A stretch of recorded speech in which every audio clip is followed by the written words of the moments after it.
بسم اللہ الرحمن الرحیم قال اللہ تعالی فی القرآن المجید والفرقان الحمید ان اللہ وملائکتہ یصلون علی النبی یا ایھا الذین آمنوا صلوا علیہ وسلموا تسلیما صلاۃ والسلام علیک یا رسول اللہ وعلی آلہ وصحبہ یا حبیب اللہ صلاۃ والسلام علیک یا رسول اللہ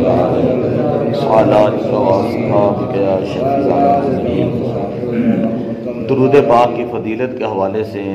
چند ایک احادیث سماعت فرمائیں۔ پہلی روایت حضرت عبداللہ بن مسعود رضی اللہ تعالیٰ عنہ سے آپ فرماتے حضور علیہ الصلوۃ والسلام نے ارشاد فرمایا اول الناس بی یوم القیامت اکثرهم علی صلاۃ، کہ قیامت کے دن لوگوں میں میرے سب سے زیادہ قریب وہ شخص ہوگا جس نے دنیا میں مجھ پر درود پاک زیادہ پڑھا ہوگا، اکثرهم علی صلاۃ، جس نے میرے اوپر کثرت کے ساتھ درود پاک بھیجا ہوگا۔ دوسری روایت کے اندر یہ ہے کہ ان اقربکم منی یوم القیامت فی کل موت اکثرهم علی صلاۃ فی الدنیا، قیامت والے دن ہر مقام اور ہر جگہ میں، قیامت والے دن ہر مقام اور ہر جگہ میں میرے سب سے زیادہ قریب وہ شخص ہوگا جس نے دنیا میں مجھ پر سب سے زیادہ درود پاک پڑھا ہوگا۔ تیسری روایت یہ ہے کہ حضور علیہ الصلوۃ والسلام نے ارشاد فرمایا من صلی علی صلاۃ صلی اللہ علیہ عشرا وکتب لہ 10 حسنات، جس نے میرے اوپر ایک مرتبہ درود پاک پڑھا اللہ تعالیٰ اس بندے پر 10 اپنی رحمتیں بھیجتا ہے اور اس کے نام اعمال میں 10 نیکیاں لکھی جاتی ہیں۔ یعنی ایک مرتبہ جو بندہ درود پاک پڑھتا ہے تو اللہ تعالیٰ اس بندے کے اوپر 10 رحمتیں بھیجتا ہے اور اس کے نام اعمال کے اندر 10 نیکیاں لکھی جاتی ہیں۔ چوتھی روایت یہ حضرت سیدنا انس بن مالک رضی اللہ تعالیٰ عنہ سے آپ فرماتے حضور علیہ الصلوۃ والسلام نے ارشاد فرمایا من صلی علی صلاۃ واحدۃ، کہ جس نے میرے اوپر ایک مرتبہ درود بھیجا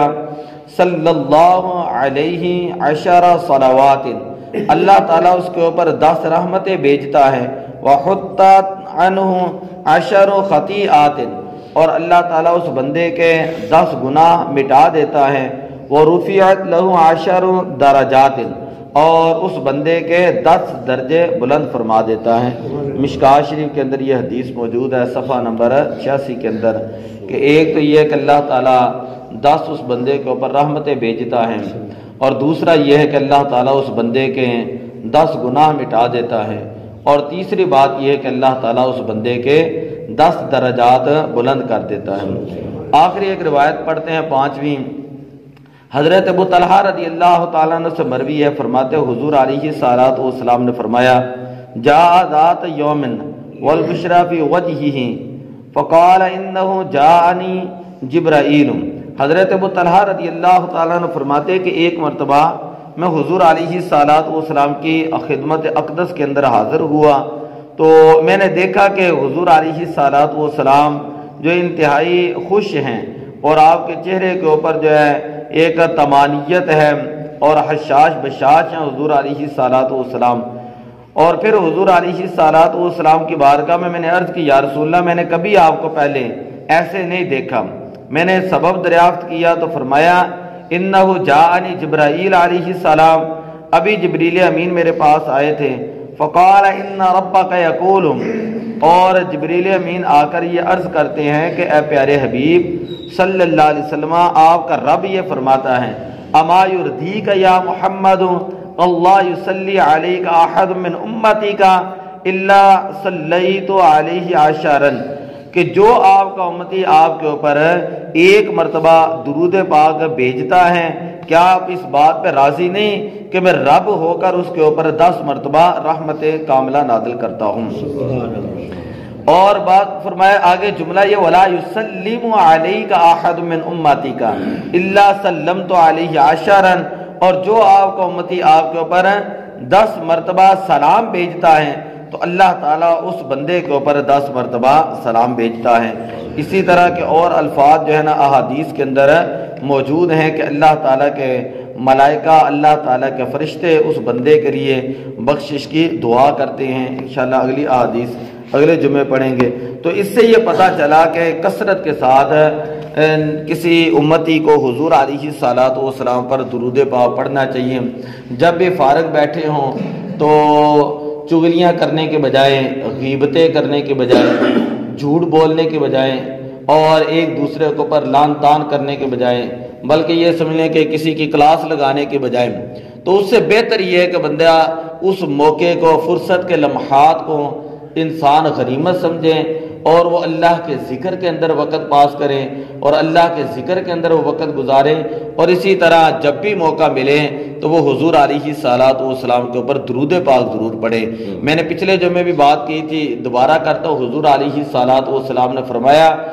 جو میرا امتی جمعے والے دن میرے اوپر درود پاک بھیجتا ہے تو انی اسمع صلاۃ اہل محبتی،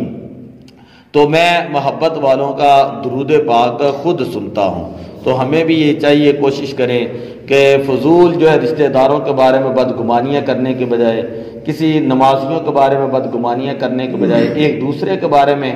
بدگمانیاں کرنے کے بجائے نبی پاک صلی اللہ علیہ وسلم کا فرمان یاد رکھیں کہ من حسن الظن